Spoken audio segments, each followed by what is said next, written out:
আমি ওমরের নামে আল্লাহর কাছে নালিশ করব। কি নালিশ করবে? যে ওমরের আমলে আমি না খেয়ে আছি, আমার সন্তান না খেয়ে আছে।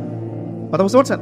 এই কথা শোনার সাথে সাথে উমর রাদিয়াল্লাহু আনহুর মানে বুকে আল্লাহ পাকের ভয় চলে আসে, হৃদয় প্রকম্পিত হলো।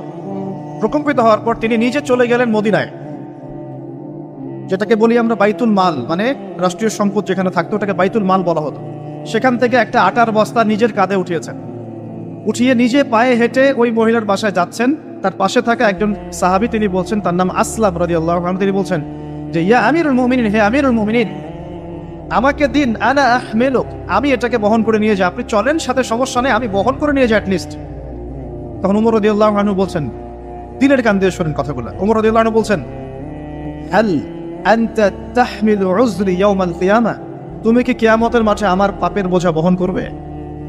সুবহানাল্লাহ, চিন্তা করে দেয়।